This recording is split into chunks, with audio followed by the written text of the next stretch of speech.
Ok, bienvenidos a la nueva materia que vamos a trabajar este semestre. La materia lleva por nombre Sistemas de Producción y Operaciones. Vamos a ir viendo la dinámica de trabajo de la materia. Vamos a ir dando introducción a lo que es parte del contenido de la primera unidad. Entonces, vamos a ir presentando las generalidades del curso. Bueno, vamos a empezar con lo que son los criterios de evaluación. Es muy similar a lo que ya trabajamos en la materia pasada. Las tareas van a tener una ponderación del 30%. La parte de los análisis de casos y proyecto va a tener un 40%. En esta parte de análisis de caso, prácticamente aplicaría solamente para la unidad 1. Ahorita que veamos el temario, vamos a ver que esta primera unidad es un tanto teórica. Es más que nada ir definiendo los conceptos teóricos de lo que son los sistemas de producción y operaciones. En el caso de proyecto, yo creo que aplicaría a partir de la unidad 2 en adelante. Y aquí ya tendríamos que definir cómo vamos a manejar los proyectos, porque a lo mejor para cada unidad acotemos un proyecto en particular, ¿sale? Van a ver que de acuerdo a los contenidos va a ser un poco complicado hacer como que un solo proyecto integral, porque, por ejemplo, la unidad 2 nos habla de pronósticos, la siguiente nos habla de inventarios, después nos habla de planeación agregada, etcétera, ¿no? Entonces, como que no lleva una cierta hilación, sino que a lo mejor vamos a tener que hacer como que proyectos específicos para cada una de esas eh, materias, y ya ustedes los tendrán que ir desarrollando, y el total de esos proyectos los vamos a evaluar con un 40%. Y pues por último, un examen general, ya saben, aplicamos un examen global que va a tener un peso del 30%. ¿De acuerdo? Ahora, respecto a lo que es el programa, el contenido de la materia, básicamente tenemos 6 unidades. La unidad 1, como ya les mencionaba, es un tanto teórica, es definir los conceptos fundamentales de lo que son, pues, los sistemas de producción y operaciones. La unidad 2 tiene que ver con sistemas de pronósticos. La unidad 3 tiene que ver con lo que son sistemas de inventarios. La unidad número 4, los esquemas de planeación agregada. La unidad 5, lo que es planeación de requerimientos de materiales y capacidades. Y la unidad 6 son los famosos ERPs, ¿vale?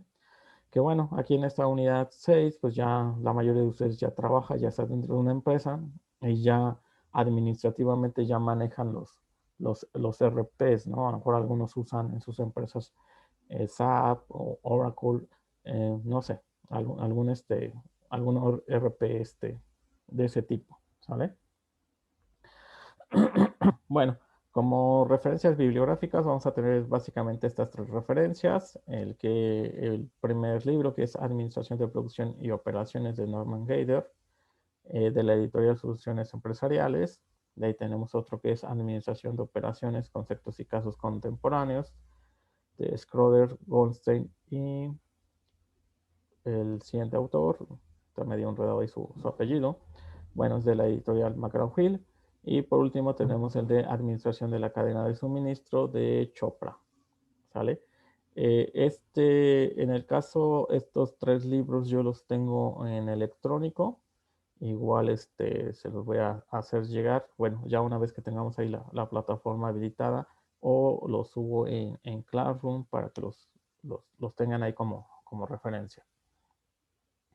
Bueno, una vez ya acotado estos puntos que serían las generalidades del curso, pues vamos a ir platicando ya un poco de lo que es la unidad 1, ¿no? O sea, básicamente esta materia, aunque lleva el nombre de sistemas de producción y operaciones, para nosotros que somos del perfil de ingeniería industrial, pues la conocemos o se acopla a lo que es el área de administración de operaciones.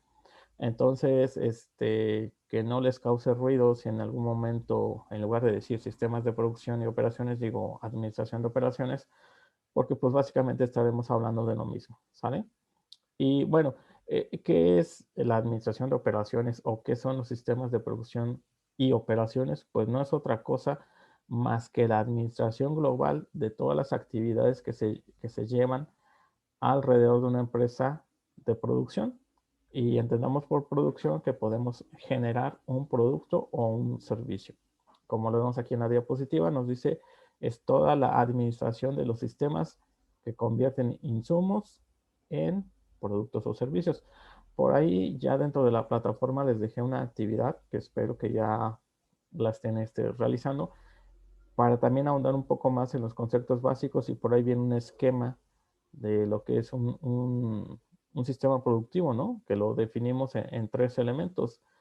Vamos a tener en toda empresa, en todo proceso, tenemos tres elementos. Los elementos de entrada, que serían los insumos.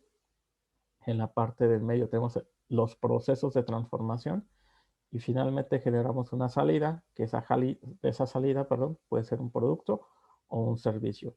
Entonces, ¿qué tiene que ver la administración de operaciones? Pues tiene que ver con todas las actividades que conlleva esa transformación de insumos en productos finales o servicios, ¿de acuerdo?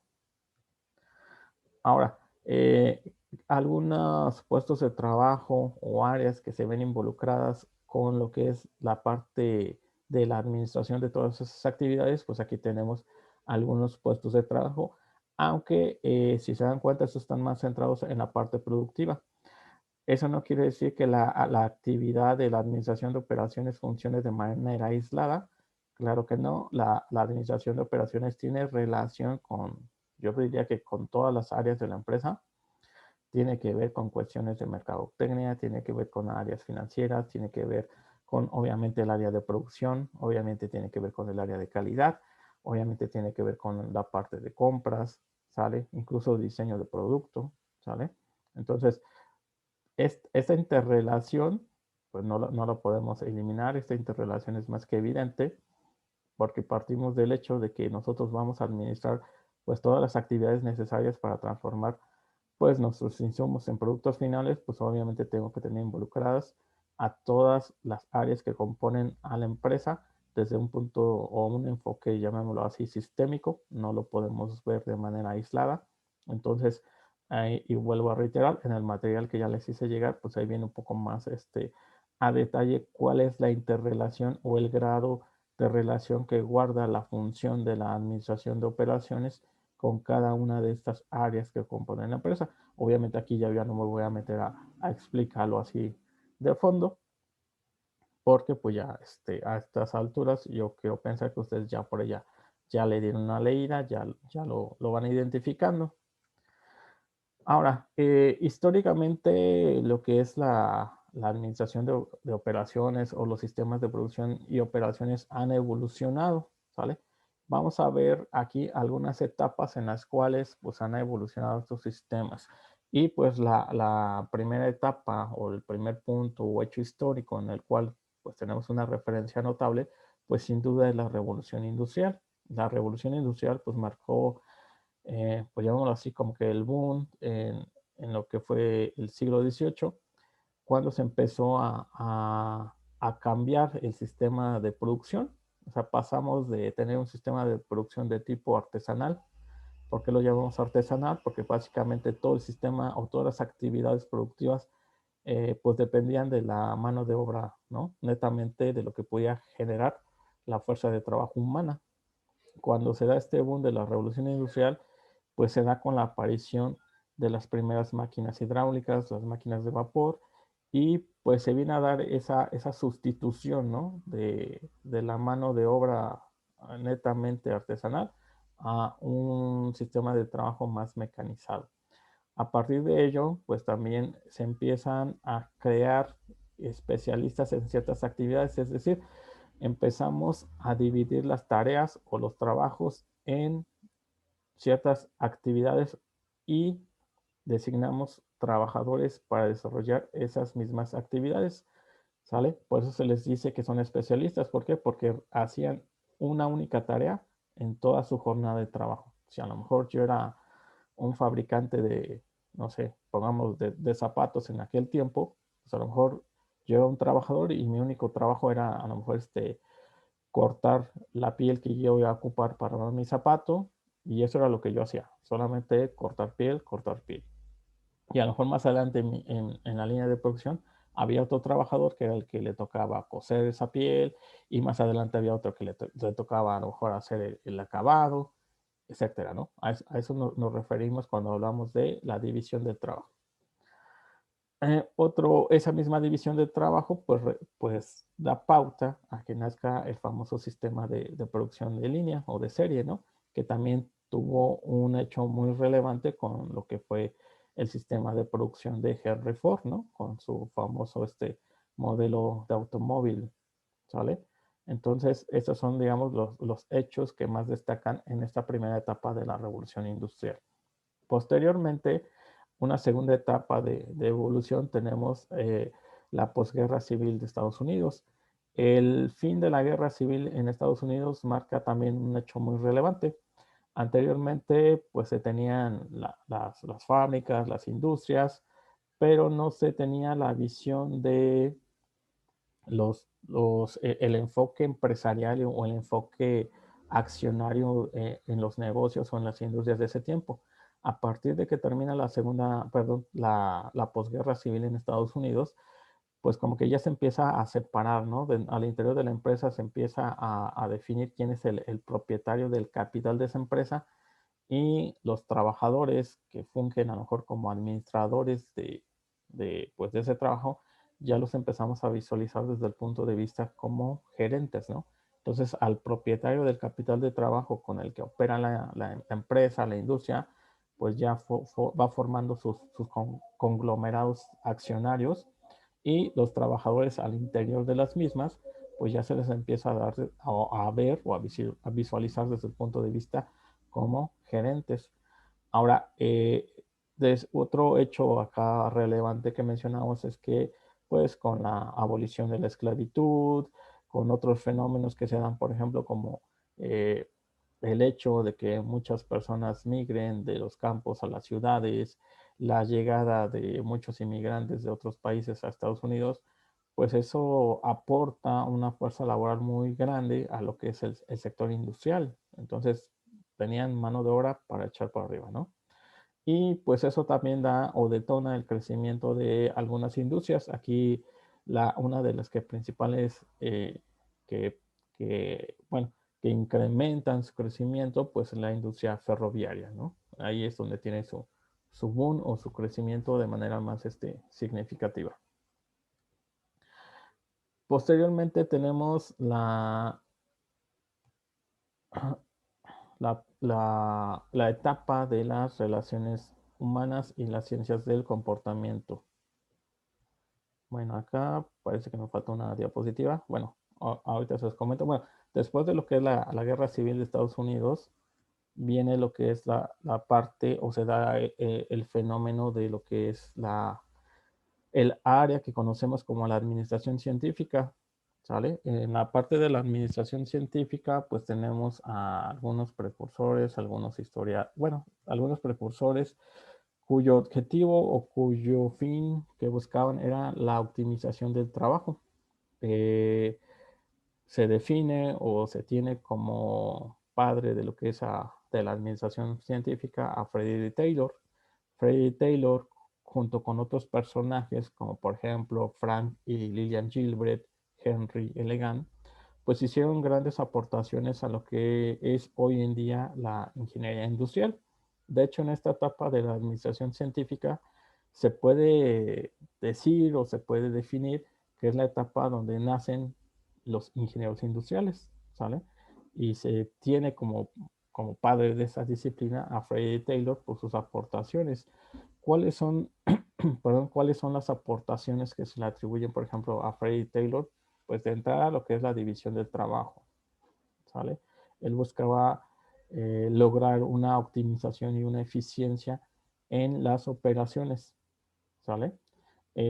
Tenemos otros personajes, por ejemplo, mencionados hace rato, a Frank y Lillian Gilbert. Ellos fueron esposos y su principal contribución que ellos hicieron fue la parte de diseñar técnicas orientadas al estudio de los métodos de trabajo. Es decir, a ellos se les atribuye la creación de lo que es o lo que conocemos como el estudio de tiempos y movimientos. Es decir, una actividad la descomponían en elementos básicos con el fin de identificar cada uno de ellos, con el fin de medir el tiempo en que se ejecutaban y pues obviamente eliminar aquellos pasos o aquellos movimientos que eran innecesarios con el fin de optimizar los tiempos de ejecución de una operación.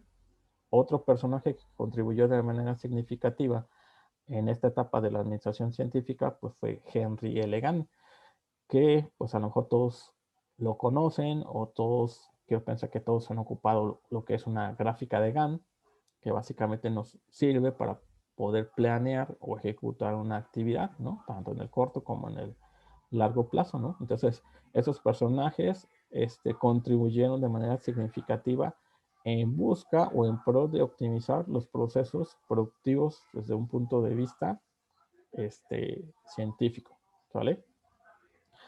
Posteriormente a esta etapa de la administración científica viene la etapa de las relaciones humanas y las ciencias del comportamiento. Digamos que se da como que una división entre el enfoque de la administración científica contra el enfoque de las relaciones humanas. ¿Y por qué se da esta división? Porque desde el punto de vista del enfoque de la administración científica, pues dejaba de lado los factores humanos, ¿sale? O sea, como que el trabajador pues tenía que cumplir, tendría que producir, tendría que trabajar, vamos, pero no se veía o no se tomaba en cuenta sus necesidades personales. Entonces, por ahí un personaje que se llama Elton Mayo, pues fue uno de sus principales o fue el principal precursor de esta área y esta disciplina. Y esta nace a raíz de que un grupo de investigadores del enfoque científico, pues van por ahí a una planta, ahorita no recuerdo el nombre, van a una planta a hacer un estudio para poder determinar cómo influía los niveles de iluminación, los niveles, pues llamémoslo así, componentes físicos de la planta, cómo se correlacionaban con lo que es la producción o la optimización de la producción. Cuando estos personajes ejecutan su estudio, pues los resultados resultan ser un tanto confusos o no concluyentes, ¿no? Como que no ven no ven algo claro, ¿no? Entonces, a partir de ese estudio que se hizo en esta empresa, pues se empieza o nos empezamos a dar cuenta o se empiezan a dar cuenta que pues realmente también tenemos que tomar en cuenta el factor humano, ¿sale? Eh, tomar en cuenta, por ejemplo, factores psicológicos, sociológicos, factores motivacionales, factores que influyen en la actitud del trabajador, ¿no? No era solamente estandarizar un puesto de trabajo, no era solamente reducir tiempos, no solamente era incrementar productividad, sino que también pues tenemos que prestar atención a los factores humanos, dado que estos pues sí inciden en lo que es la producción. Entonces, en este parteaguas, pues también se dice que nace lo que conocemos hoy en día como la administración de empresas o el enfoque humanístico de esta parte se relaciona mucho con la disciplina de la administración de empresas, ¿sale? Entonces, ahí va de la mano.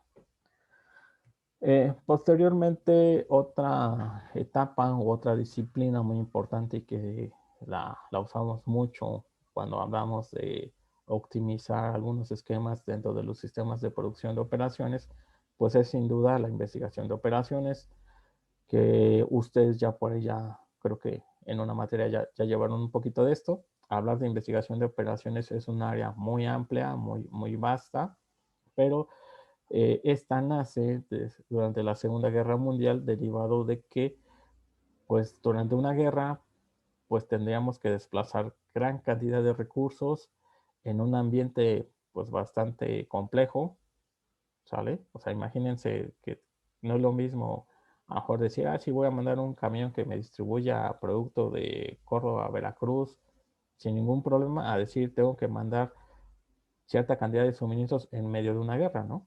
Entonces, esta disciplina se empieza a aplicar con el fin de optimizar esos mecanismos de asignación, buscando, pues, obviamente, minimizar los posibles estragos que se podían presentar en una guerra, ¿no? Entonces aquí nace con la finalidad de optimizar el uso y la disposición de los recursos que se usaban. Ahora, ya entrando un poco más a lo que son las investigaciones, perdón, la que es el área de investigación de operaciones, pues recuerden que pues básicamente son técnicas cuantitativas, tiene que ver con el uso de modelos matemáticos como es programación lineal, lo que son modelos de pronósticos, e incluso pues estos mismos modelos nos han llevado a seguir innovando y seguir creciendo hasta generar modelos de simulación. Pero todas estas herramientas que se usan en un inicio para cuestiones bélicas o cuestiones de guerra, pues una vez concluida esta, pues se llevaron a aplicar al interior de las fábricas, de las industrias, ¿sale? Ok, hasta acá nos quedaríamos con lo que es esta pequeña parte introductoria de lo que es algo o una reseña histórica de lo que son los sistemas de producción y de operaciones y nos vemos en más adelante.